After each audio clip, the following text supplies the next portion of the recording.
What it do, YouTube? It's your boy Live the Rebel. We're doing Pokemon Battle Tag 2020. Yes, we got tagged in Battle Tag 2020, even though Pokemon isn't on your screen right now. But I'll get to that in a little bit. So KJ, the wonderful Boston boy, that is my Boston boy, not yours. I'll leave his channel in the description. He was the one that tagged me. Thank you. So yeah, it's actually started. Believe it or not, Battle Tag started by Birdkeeper Toby. So if somehow Toby is watching this, like, yo, your content helped me graduate through college. Like, whenever I needed to procrastinate on an essay, there's always a video that's right there in the recommended, and I watch that instead. Like, thank you so much, Toby. And thank you to Toby for starting all of this. So yeah. Thanks for that. And basically, I answer 6 questions and then I tag 3 people. That's all we're gonna do today. First question: what is the best Pokemon of 2020? So, I've been watching these battle tag things for a couple of days now. Right, today's the 5th of 2021, so I have to keep telling myself 2020 because I'm recording this in the new year. So happy new year, everybody. But best Pokemon of 2020. Like I said, I've been watching everybody's things and everybody keeps saying the same answer. Everybody keeps saying Dragapult. Now, I'm not saying Dragapult is bad. I'm not saying Dragapult is bad or anything. That's a demon. It's demon time. You know what I'm saying? Like, that's that threat. You know what I mean? But, for myself, personally, the best Pokemon of 2020 isn't even in the game right now. It's not even in the game. Yeah. It's Swallow. Yes. Believe it or not, it's Swallow. So, first off, I will leave Rick's Battle Tag 2020 in the description underneath KJ's channel, because that's where this answer is coming from. So he talked about how winning NSL is going to stick with him for a very long time, and I don't blame him. I don't blame him at all for that. Because I brought him into the draft league community, and him winning his first ever draft league, is always something that he's going to remember for a very long time. There's no debate on that. He won it against me, which I'm still a little salty about to this day, because, I want to win everything. But you know what? I'm proud and happy for him that he got the title, But that got me motivated into, okay, well, I need to, get back to the championship match and really go on a tear and, redeem myself. Get the title, get the Season 2 title, because I was too close not to get the Season 1 title. You feel me? So, Season 2, yes, Mega Metagross got 20 kills for me. Everybody thinks I should say that. But Swallow to me, because regular season, it had 3 kills and it died 5 times. So 3 kills, 5 deaths, right? Not something to write home about. But playoffs, it came to 3 games and it got 4 kills and it only died twice. To improve from 3 and 5 to that really says a lot. And, my dad will tell you this. He says that playoffs is the actual season. You know what I'm saying? Like, playoffs is the actual season that, that matters. And so for Swallow to step up when the regular season stats said, that Swallow would be underwhelming, really says a lot. And that's the real MVP of my team, to be honest with you. So Swallow is easily the best Pokemon of 2020 for me because it single-handedly won me, the league. You know, coming to all 3 games and doing some destructive damage in all 3 of those games. And if for me, that's what it. Swellow's gonna be, a mon that's gonna be with me for as long as I'm on this planet. There will be, when I get the correct plushie for it to respect its name, I will do a video reveal on that. So don't worry, I got you. But we're gonna go into question number 2. What is the best video you've made this year / most looking forward to making? So we're gonna answer part 2 and answer what is the video you're most looking forward to making. It's going to be I want to incorporate backyard sports. So if you don't know what's on your screen right now, this is Backyard Baseball 2001, and this game came out when I was 3 years old. I love this game. I love all the backyard sports titles, to be honest with you. If I were to rate my level in Pokemon play, it's all right. On a good day, I'm like a 7.5. But backyard sports, I'm like a 25. I know this game like the back of my hand, and I know what it takes to win these things, and I want to show that off to you guys. So I'm looking forward, to doing backyard sports seasons. We're gonna be playing all the sports, so baseball, football, basketball, soccer, hockey, you name it, I'll play it. All right, yeah, that's what I'm looking forward to making this in 2021. But the best video I've made this year, has to be the memes video, because PDL memes, it was during the time when I didn't even have a capture card. I didn't get a capture card until late April, early May, right? A proper functioning one, because the first one was just no. That was just like a nope. Nope, gotta return to sender.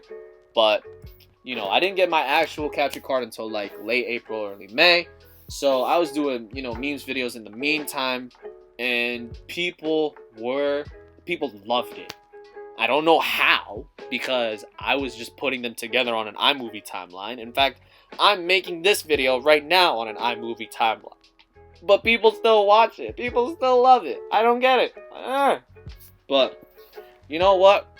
If it wasn't for that video, that first memes video, I would not be sitting here and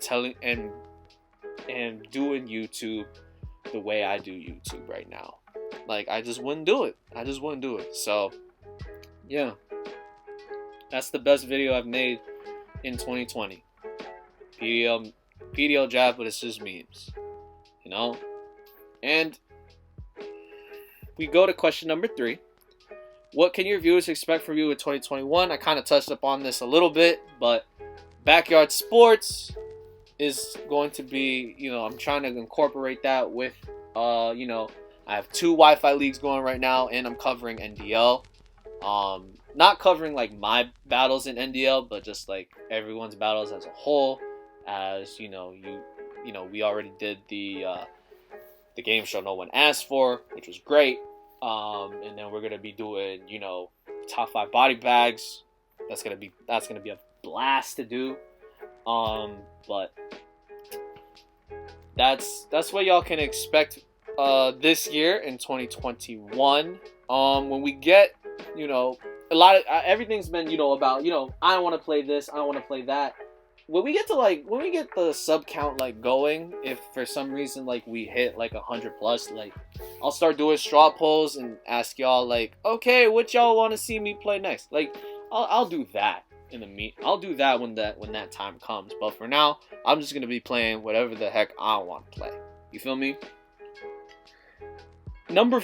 Question number 4. Is there anything on YouTube that's made you feel real good this year? That made me feel really good in 2020. Jeez, there's a lot of videos that I could say about this. I don't know. But the one that comes to mind every single time is when Blunder was watching McMegan at Smogon Tour Finals. I think that's what it is. So, let's backtrack to question number 1. Everyone's been saying Dragon Ball is the best Pokemon of 2020. Because it does so many things. Blah, blah, blah, yada, yada, yada. It's fast. Brr, whatever. I think number 2, if there was a runner-up, I think it would be Dracovish. Because, you know, it's funny because it's the complete opposite of Dragapult, where Dragapult can do whatever Dragapult wants to do. But Dracovish, as opposed to, you know, Dracovish being one-dimensional in clicking Fish's Rend and things die, you know, that's one thing, right? So, Dracovish has the move, and then you can hold Scarf and things go down. Or you can put it in sand and be banded. Things like that. Like, you know what I mean? But McMegan did something with Dracovish that was not one-dimensional. Like, McMegan made Dracovish not a one-dimensional Pokemon anymore. It was Whirlpool protective pads. So when I saw McMegan click Whirlpool as Clefable switched in on it and it got trapped, like, I think from that point on, it made me realize, like, team building does not matter. Just win. Because at first, when I was getting back into Draft League, like, I was afraid to, you know, be uber creative with my sets, because I was like, well, people are going to yell at me for making these weird sets, and then I'm going to lose, and then people will think I'm garbage, and things like that. But McMegan brought Whirlpool to Smogon Tour Finals, which is probably the biggest, like, tournament that Pokemon Showdown will ever host. And for him to win that way, like, it just made me realize, like, oh, well, I'm gonna build whatever I want now, you know? And eventually one of these sets will work and I will win.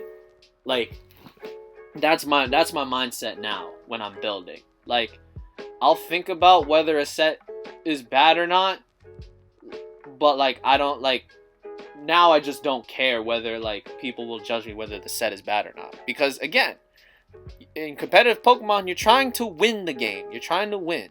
And whenever there's a competition, like, you're trying to win, right? So, you know, freaking McMegan, because of that video, it made me feel really good about, you know, team building as a whole. It made me realize, like, look, like, if McMegan could bring that to probably the biggest, like, final on Pokemon Showdown history of that year, you know, then why should I be afraid to make some magic, you know? If he could do it, why can't I? Like, I was inspired, is the word. So that's question number 4. Question number 5, the Crown Tundra or the Isle of Armor? If I were to pick one, actually, no. There's only one way to answer this. Hold up. The whole DLC package was $30, right? Okay. The Isle of Armor was worth $5, and the Crown Tundra was worth the other $25. So yeah, of course the Crown Tundra is better. Yeah, sure, let's go with that. So that's your clear and cut definitive answer. But I'm gonna go explain that. First off, we're not gonna touch the story on either of them. Okay, like I said, I've been watching a lot of battle tags. They all touch up how this story's good, this story's underwhelming, this story's boring. No. The problem with the story is that there's the main story, Isle of Armor story, and Crown Tundra story. They all share this one thing in common. There is no voice acting still. Like, we're in Generation 8 and there's still no voice acting. Why? I don't know. with the graphics update to the Switch, like, I was ready to, like, you know, hear wonderful, talented voice actors, you know, make the story come to life. And unfortunately, that did not happen. We, the player, had to figure that out for ourselves. I'm tired of it. I'm tired of me reading through the lines and trying to find voices for certain major characters. I'm done with it. Like, I just want to, you know, it just made me, like, not invest in the story anymore, because I'm like, well, there's these people singing, but there's no, like, you know, vocals on it. So why are they singing it in the first place? Like, things like that, you know? So, lack of voice acting just makes all the stories, like, irrelevant. So, we'll go into why the Isle of Armor is worth $5. It brought back a lot of mons that people wanted to come back so bad, because 400 mons apparently was not enough. And, well, you know, I didn't have a problem with it, but apparently people were outraged by this. So Pokemon was like, alright, shut up. Here, you can have... Game Freak was like, here, shut up. You can have this, and this. Alright? Leave us alone. Alright? And, oh yeah, there's this Urshifu and Slowbro Galar. Here, go. Right? It was kind of cool to get Urshifu, right? We love Urshifu. Urshifu was revealed properly. And it came out, and Urshifu came out to be a wonderful, wonderful mon to use. So, I don't care whether it's the single or the rapid strike, like, there's nothing wrong with Urshifu right now. Nothing wrong. Great mon. And Slowbro Galar, kind of cool. Cool design. They already teased us with the Slowpoke thing before the Isle of Armor was introduced, so it was only right for us to get Slowbro Galar in just a matter of time. No big deal, yeah? And then, I think the move tutor in itself is worth $5, to be honest with you. Being able to learn new moves such as Flip Turn, Meteor Beam, Poltergeist, like, those things, like, that in itself could potentially be worth $5 alone. Like, giving, you know, not only the Gen 8 mons these moves, but also some Gen 1 through 7 mons these moves as well. Very, very, very nice.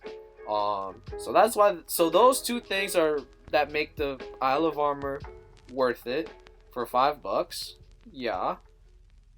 And then the other 25 belongs to the Crown Tundra. It's better because we got the hidden ability capsule. We got pretty much every single legendary back. We have Dynamax Adventures, which is amazing because if you're doing it with friends, it's awesome. And when you're doing it by yourself, you watch people do dumb things, which is hilarious. And you know, we also get Calyrex and the two horses together. You know what I'm saying? Those are very cool mons. Oh yeah, and Slowking Galar, very cool mons. The two new Reggies, you know, those are cool. Like, the way you get the Reggies is cool. And then they're not the Kanto birds anymore. They have Galar forms, so they're now called the Galar birds. So all that together, that's easily worth $25 right there. So that's how I view the Isle of Armor and Crown Tundra. I'm a Crown Tundra guy. What can I say? Next, name a small creator who deserves more love. Easy. It's my boy TRT. I'll leave the link to his description in the description, particularly his most recent battle. It's against Rick. Love to see people smack up Rick for me. It's wonderful. Thank you, TRT, for doing that. Guy's a man of culture. Okay. And then tag 3 people to end the video. Radioactive Mayo. He's part of the FPE 3-headed snake. You want serious, you know, draft league battle analysis? Go to his channel. And then I'm gonna tag 2 Germans, Film and Lors. Film because, you know, his content's funny. Made me fall out of my chair, especially when he played Googe. And Lors, I really want him to post NDL. So with that, I'm running out of time on this. Oh my goodness. Yeah. with that, it's been your boy Eli the Rebel. I will catch you guys later. Deuces.